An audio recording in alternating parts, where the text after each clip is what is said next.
Okay, hello, this is Andy Sandham.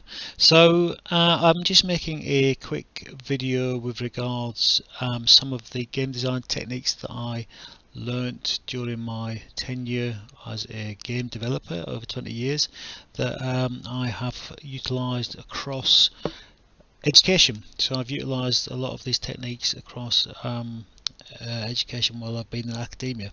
So as a senior lecturer, a lot of these techniques are more useful for all the students, so I'm not putting an age range in any of these specific techniques, but it's a kind of mix and match. So I'll just give you an overview of some techniques that I've used on various projects. Okay, so let's just have a quick look at the first one, which is knowledge porridge. So this was a project that was featured at the Electronic Conference for Game-Based Learning. I think it was 2015, and this was also part of my master's, which was to do with an investigation of game mechanisms that promote learning through play. So basically, the part of the masters was the fact that I tested a number of students using Bloom's taxonomy. So I was effectively mapping game mechanics that we utilise in day-to-day gaming across learning systems such as Bloom's taxonomy. So Bloom's taxonomy starts at the lower end of the taxonomy. We've got things like remembering and understanding, and at the top end of Bloom's taxonomy, where the learning is supposed to be deeper, we've got things like creating. So just reading off a piece of paper here, we've got remembering, understanding, applying, analysing, evaluating and creating. So Bloom's is quite a good system to apply against games because of the fact that you can immediately see how, for instance, applying and analysing could be utilised within normal games. So I've just been through Bloom's taxonomy with regards, creating, remembering through to creating the lower end of the learning taxonomy through to the higher end, the deeper learning. So here's just an example of some of the game mechanics that I tested against these categories. Things like, I create component suites within game design. So we have things like objectives. So the core of any real game design or game system is kind of objective, challenge and reward. So if you don't have a challenge in a game system, then it isn't really a game because of the fact. So for instance, if I needed to get out of a room and I could see the door and get directly to the door, then consequently I wouldn't call that a game because there's no challenge. If there was something like a pit in the way of the door that I had to jump over to get to the door, then you have a challenge, then you kind of got a game. So anyway, back to this slide. So some of the suites are objectives, so that's what claim objectives that you're as a player you're aiming towards, which should be clear at all times. Challenge, in this case, is part of the puzzle system which I teach. Crafter, which is part of game mechanics and systems. Social mechanics, hugely important, so being mentored is a hugely important part of game mechanics. And win and lose, so really the win and lose conditions obviously also need to exist within a game for it to be a game.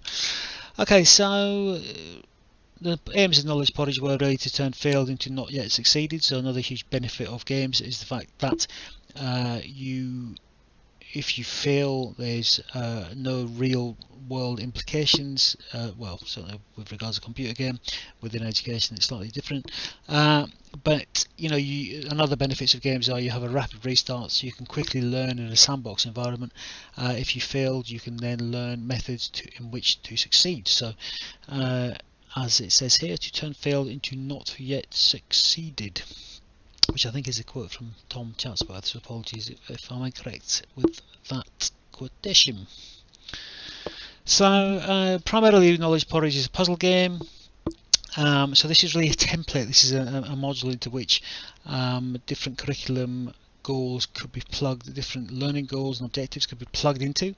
And so I've written here bespoke learning objectives are chosen by the teacher to fit course or curriculum. So it's really kind of a series of tests that are played via this multiplayer game, which will be played in the class. And it says here from a proposed database of provided templates. So you provide them with templates of curriculum materials that fit the curriculum.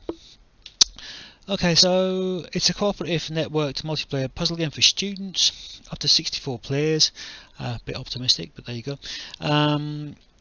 It's a persistent world, so classroom or home based, it's always on, so that kind of also can promote learning at home, although the Fortnite Brigade may have something to say about that. Okay, so I'll just quickly show you a video so you get a better idea of what is going on, and I'll try and talk you through it. And I'll also turn that down a bit. Nice dramatic music. So the library zone is where all the students will basically you're able to see, all the students are able to see all the other students, and it's teams of 4, so you each have a bookcase, and you're filling up your bookcase with books or knowledge, and consequently so you can see who's doing best in the class. So it's peer review, which is another, seems to be a hugely important factor within learning or promoting learning. So the actual game is played with 4-player teams, and so you are these little worms that are eating the knowledge, and the more books that you eat, the more knowledge you fill your shelves with. But green worms can only eat green books, blue worms can only eat blue books, so collaboration is vitally important. But one of the important things is that you'll hit special books, which then give you a classroom activity, or a homework activity, a specific activity that the student must do either personally or within a group. And then once you've filled up your bookcase, in this case there was just one top row filled, you'll get a little reward.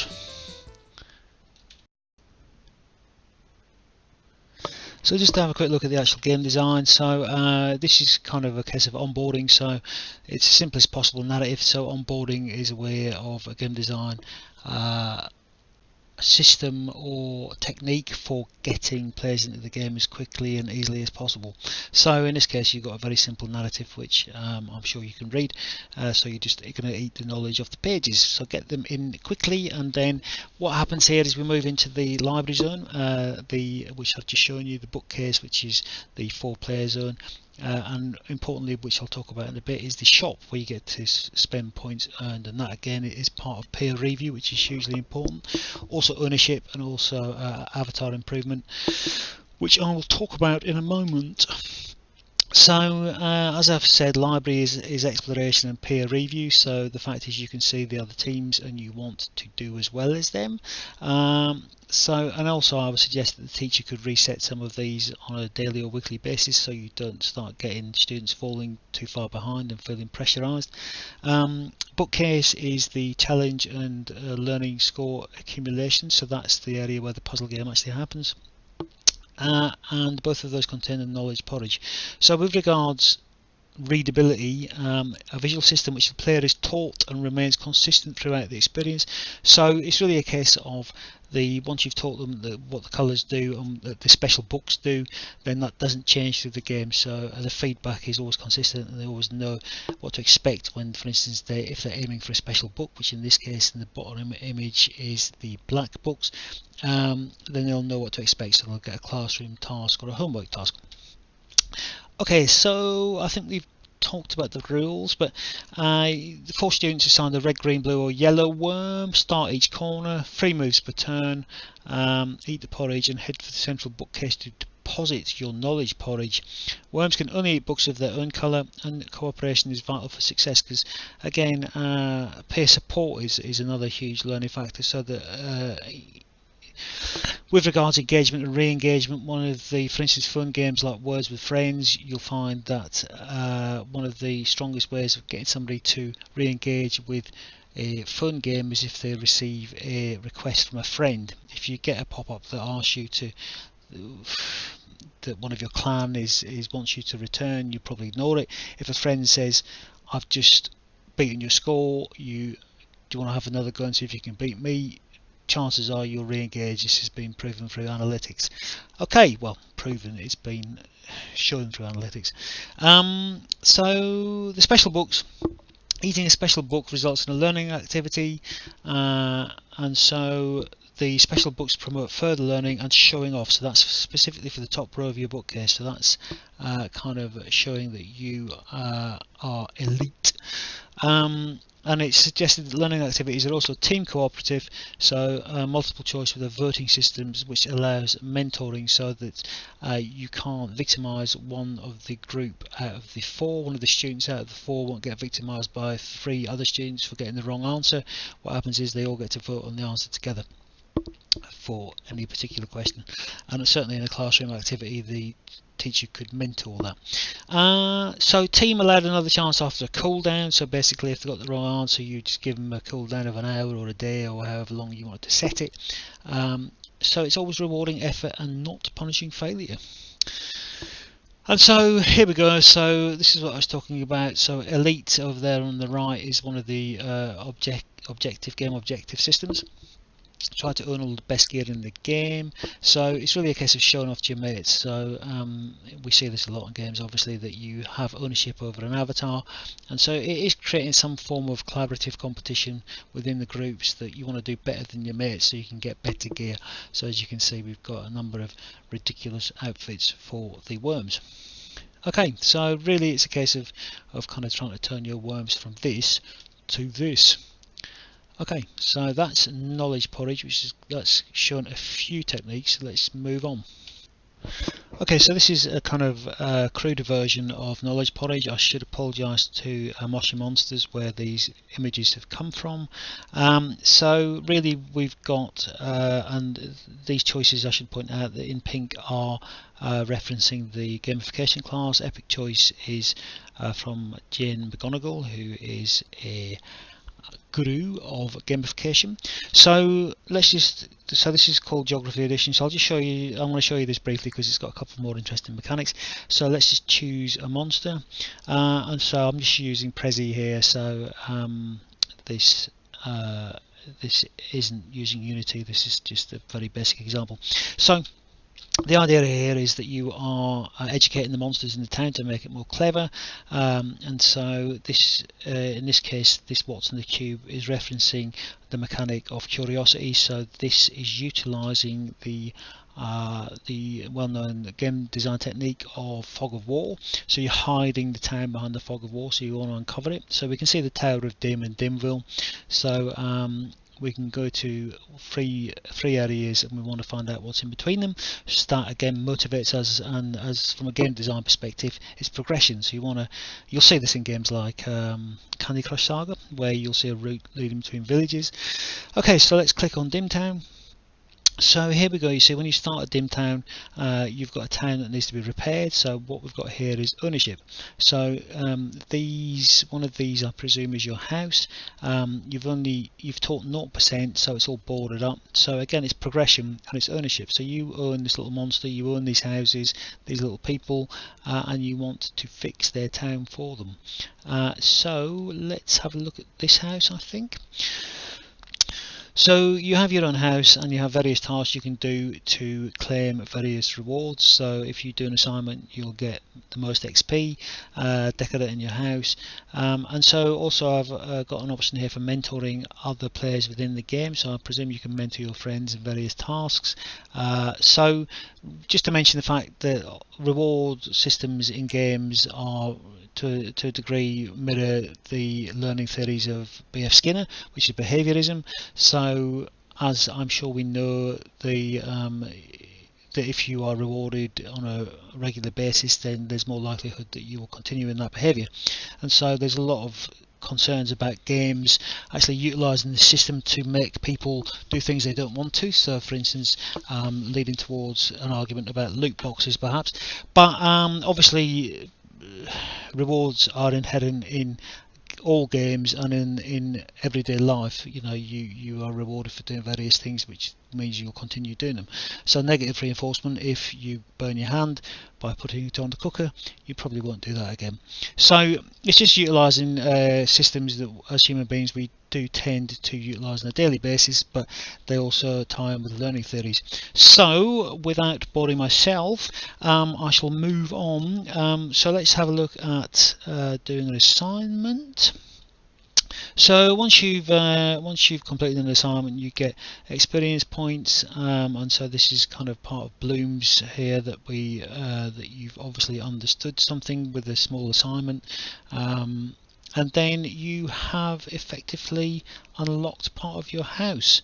So these houses appear to be themed via nationalities. So basically that's just a quick overview, but really it was a case of just showing you that because of the fact that it gives a good overview of ownership and reward schedules.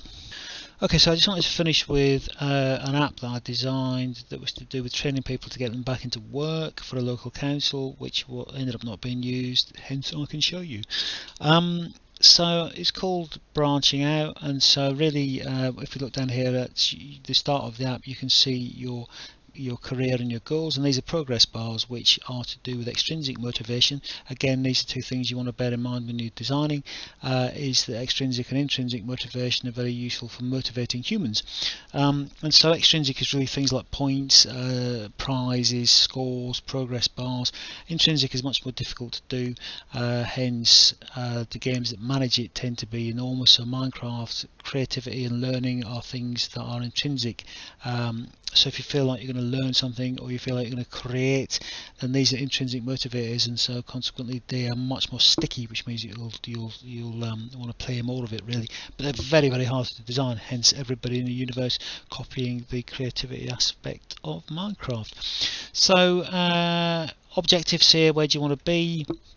So really just quickly running through it again, the thing that again we've got an extrinsic motivator down here, which is an achievement. Achievements are extrinsic motivators, and so one of the main things I'm kind of trying to build into this was that you have got clear progression because you're growing your tree, but one of the things that I've kind of nicked a bit off World of Keflings is, and it's quite common, Clash of Clans I think does it, is mentoring. So you're not mentoring another human, you're mentoring a little tribe. So Tamagotchi is a very good example of this. So you're looking after something, you don't want it to die, you want to look after them, you want to nurture them. So it's a very common human emotion, and so we do want to nurture things in most cases. So in this case you have a choice of elements that you earn points from, or tasks that you earn points from. So for instance, real world tasks, how to write a CV, that you'll get points from. Khan Academy, do courses on Khan Academy, but really this is the core loop that I wanted to show you. So you'll have quests that are delivered to you by the people that live in the tree. Sounds ridiculous, but as I'm sure you'll recognise from games like Clash of Clans or even Farmville, where you're tending your crops, you want to nurture things and look after them. So the little tribe in the tree wants you to do certain things to help them improve their home, and so this will involve doing real world tasks, and so you're physically seeing something grow, and then you can improve the size of your tree, and then it'll give you more quests, and then you'll get opportunities to do tasks with bigger XP scores. So it's kind of like World of Warcraft. I mean, World of Warcraft's great as well with regards to progression, because of the fact that as you level up you get access to more areas, and you feel that you are becoming super powered. So the tree grows with real world tasks. More tasks complete means more XP, means an expanding tribe. Tasks are modular and can be displayed as fruit. Okay, so that's really, and this is a viral loop which I think I took from Will Luton's book, so that's referencing that. But a viral loop is very important with regards re-engagement. So re-engagement is very important if you want people to come back into your app from a game perspective, and certainly from an educational perspective if you want them to come back in and do more of these tasks. Okay, so that's just a few tips and techniques that I hope may have given you a bit of an insight into game design for gamification. Thanks, bye.